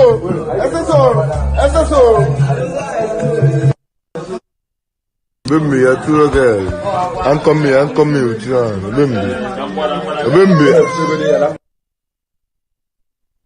As at the time of this report, the 4 suspects are still in custody as police work to uncover every details of this. And this is where I get to ask, what exactly is the world turning into? Thinking that the father gave his full support to all of this, Mr. Michael. Well, anyway, you know, the stories today have really shown how foolish some parents have become. They're not worth having a child. The first story was foolish, but this was something that blew my mind. And honestly, it's really pathetic to see a father do his very son that. But it goes to show you how really foolish they are. To further enthrone their foolishness, they had to even video their faces, thinking they were doing the right thing. But I do know as we speak, they're in the cell, rethinking what they did and trying to say, oh, how foolish have I become? Like, I thought cultism before, you need to give your consent and all of that. You should be the one to go, that you want to be part of it, not initiating somebody that doesn't even know his left from his right. Like, this video is very disturbing, it's heartbreaking. I don't know what to say. And to think that the father was just there looking at all of this. Some persons do not even want having a child. I don't know. And then there are some persons they're praying to God every day to have a child and they've not gotten. But somebody here is having one, and just look at all of this. Anyways, this is also a developing story, and once I get more updates, I'll definitely bring them to you. So our third story, this one is a very interesting one. A Nigerian man took to his social media account to share how his cousin lost her marriage and also future suitors because she decided not to forgive her cheating husband. Let's see the clip. My cousin ended her 5-year marriage the day she found out her husband cheated. We all begged her to think twice, to calm down before walking away, but she was done. She packed her things, took her 2 kids and left. For a year, the man went from one relative to another begging for forgiveness. He apologized, promised to change, did everything a repentant man would do. But she stood firm. I deserve better, she said. She got her own place started afresh and later met a married man who treated her well. For a while, it looked like she had found peace until his wife showed up one morning and scattered everything. The man disappeared and she was left humiliated. Not long after, another man came along. He stayed just 2 months before running off when money became an issue. No message, no explanation. Then came an Alaji who promised marriage, but only if she sent her sons back to their father. He said he could not raise another man's children. She ended it right there. 3 years later, she woke up one morning, asked herself, what if I go back? The man still loved her, the kids missed him, and maybe time had softened her heart.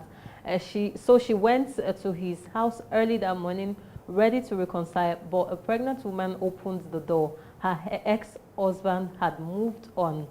It has been over 10 years now. The woman who once turned heads no longer does. The suitor stopped coming. Her kids are back with the father cared by their stepmother who now has 2 of her own. Life does not always give a second chance. Sometimes pride makes what pain never could. This is interesting, at the same time a heartbreaking one, a sad one, and then I just get to ask, should cheating be a forgivable offense, Mr. Michael? Well, yes, it should, and that's for the men's side. You know, I always come for the men's side. Okay. And anyway, let's don't put me on the spotlight for now. But the question what I would rather say is, you know, this is also for the women that seeks women liberty and freedom. Please do not always seek that. Think of the children involved. Yes, she might have been turning heads 10 years ago, but now she is. And not only that, things have changed. Yes, there's every reason for you to feel offended. It's good to feel offended, but when he comes begging on his knees, that's an opportunity for you to hold him accountable and see how you can further the marriage and indeed the relationship. But when you stick on your high horses and claim, no, it's not going to be that. You know, it baffles me when women fail or leave their marriage on account of cheating and end up making another married man cheat with them. It's really funny. It's more like hypocrisy and more like double standard. But this is a clear reality of why we seem to be having high single mothers outside, because they first claim of being cheated upon, but end up making other married men cheat on their wives. So please, women should have a rethink, just like the men too. If you have a decent wife, I wonder what, even decent or not, I wonder what will make you go and cheat. There are a whole lot of problems out there. Some women will scam you with crypto pregnancy, some will even give you diseases and all of that. Why fall on account of that? Please remain with your wife on account of nothing but your children. That's so important. Okay, so when I asked this question, I said, should cheating be a forgivable offense? Maybe I should rephrase. When a woman cheats, now better should the man forgive her and continue with the marriage?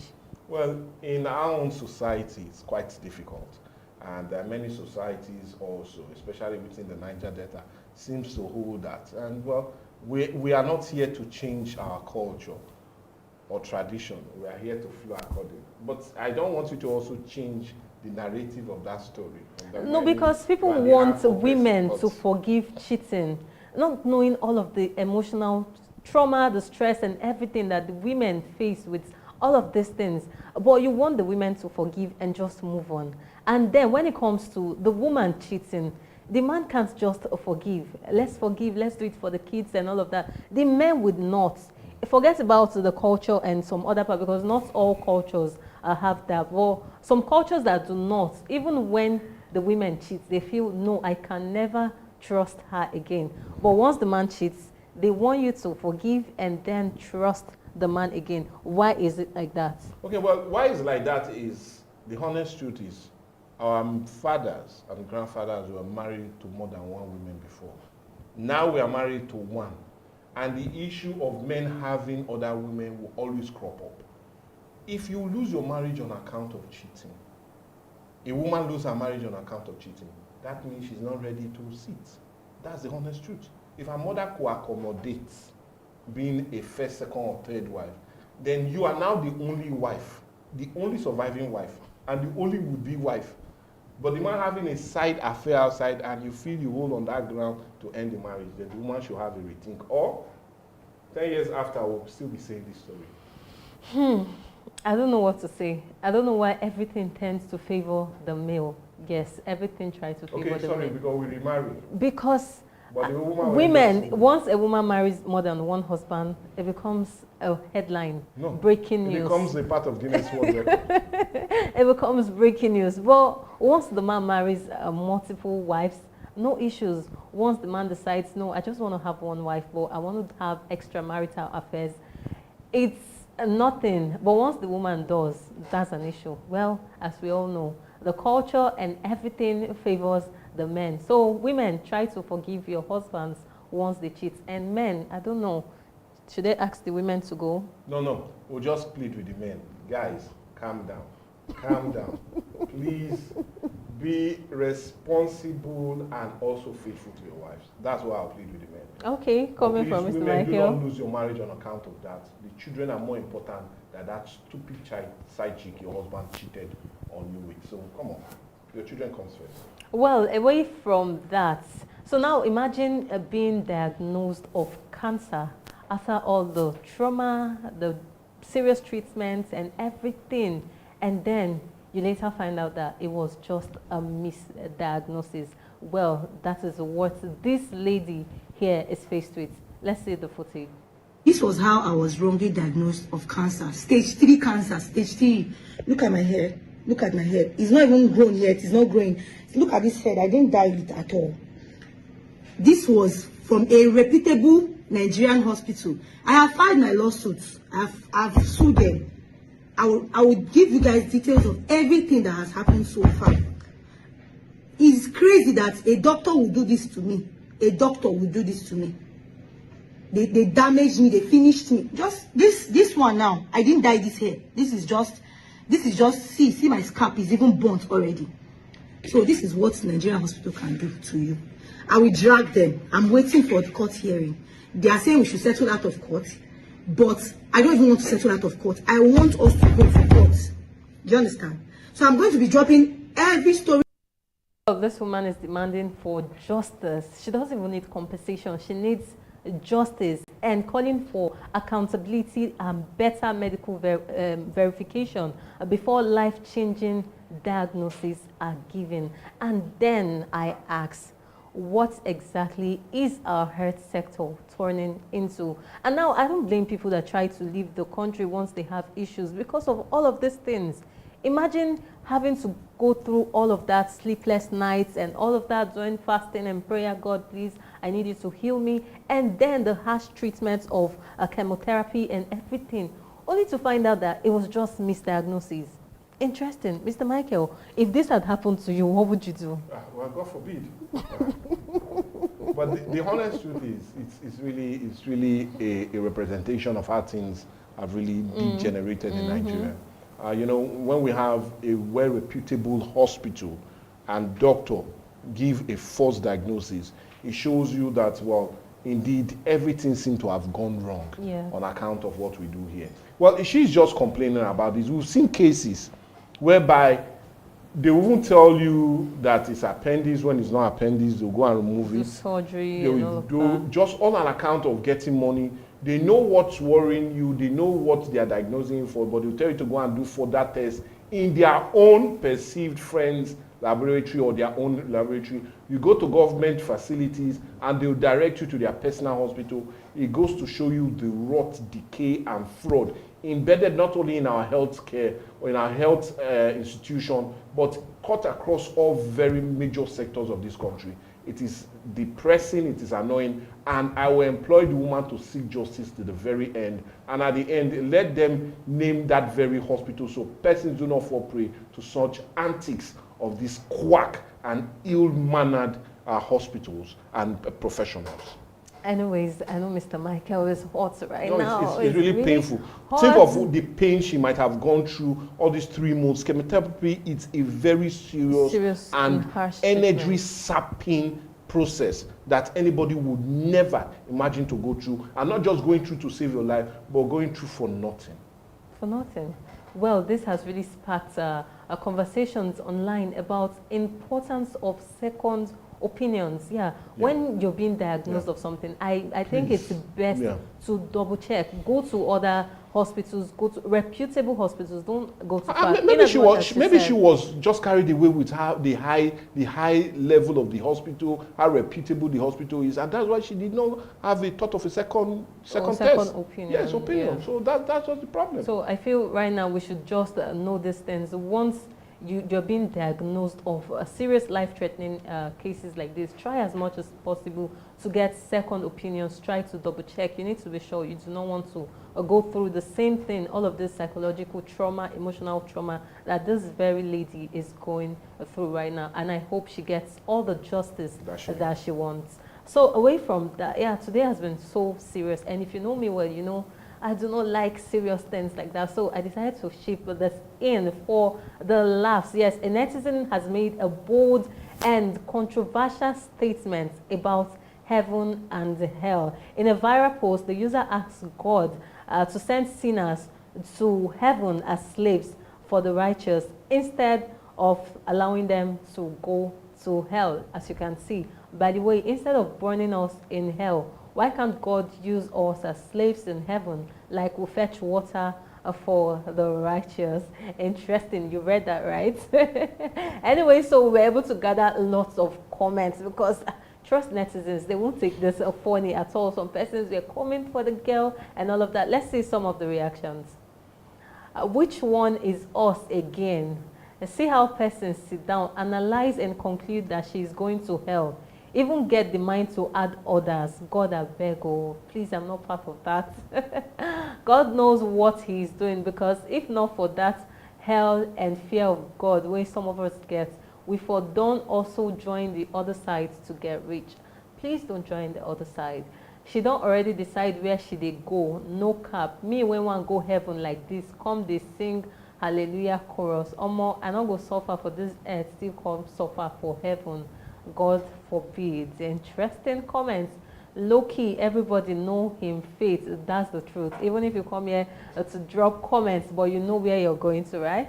Let's see if we have more. I first think say now only me when hunger they give rugged inspiration like this. Yes, because you just get to wonder, where did she get all of this inspiration from? Just thinking aloud and all of that. I don't see my comrades. Interesting. This one don't even they sure of her destination. Highness, the open mind and thoughts, Sha. Why the us? Abi, you think now everybody believe in heaven? Okay, this one doesn't believe in heaven or hell. Madam, speak for yourself. Which one is us? Like, that's the thing. You said us. Body go gist you. Meanwhile, now forever things. Let's see, I think we still have more reactions. No be lie, make we do house helps and gatesman for them. Please don't add mercy to it. I'm going straight to heaven. God and devil, they do trade by barter with heaven and hell with our brains. I don't know what this is talking about. So she don't already decide where she they go. The water in heaven now automatic, so prepare for your hell. No fetching of water in heaven. Even if na gatesman I be for heaven self, I go like him. Everybody wants to go to heaven, but nobody wants to die. You and who be us? Mr. Michael, and I just wonder, where exactly do people get all of these inspirations for? You just go to social that's media. Why I feel the NDLA should do more to deal with the issue of drugs and ensure that most of these people do not get too high and start, the inspiration should come for other better things and not indeed throwing or bargaining with God on where you want to decide to go. Please, I will inform you, the gates of heaven do not have gatemen. Even if they do, it is angels, and they will not incorporate you into gatemen there.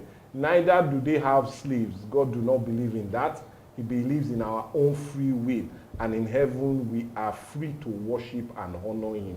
So, my dear, rather than you thinking of being gateman, would you be gateman here on earth and be gateman in hell or in heaven? Come on, try and be something good and seek and push for heaven, and you'll be surprised. The angels will be waiting for you. Well, I love that comment that said, I cannot suffer here on earth and still go to heaven and suffer. No. Or be a slave, so we need to made make here our and continue and be straight. made there. Come exactly. On. We need to make our path straight so that you don't suffer here and suffer there. Suffer here, go there and enjoy. Yeah. So I would say heaven isn't a place of hierarchy or servitude, and salvation is through grace, not ranking. So there's no ranking in heaven. There's no oga, there's no slave, there's no houseboy, there's no gatesman, and all of that do not happen in heaven. Well, I think we really need to wrap up now on trending because, you know, time is really not on our side. But I had an amazing time here on trending today. Mr. Michael, thanks to you. It's always amazing, especially joining you on trending. It's always, the stories are always inspiring and quite different from the seriousness we tend to hold from the morning. Exactly. And that's why we always love to trend. But for me, Michael Gobadia, I'll just tell you to have a blessed midweek. And most certainly, Viewpoint will always make a return. Come tomorrow morning. That for sure. Yeah, you do not want to miss tomorrow's edition of Trending, and you do not want to miss tomorrow's edition of Viewpoint. Well, this is where I have to tell you, see you for another great edition of Viewpoint. Same time tomorrow. I am Mercy Erabo. Have a nice day.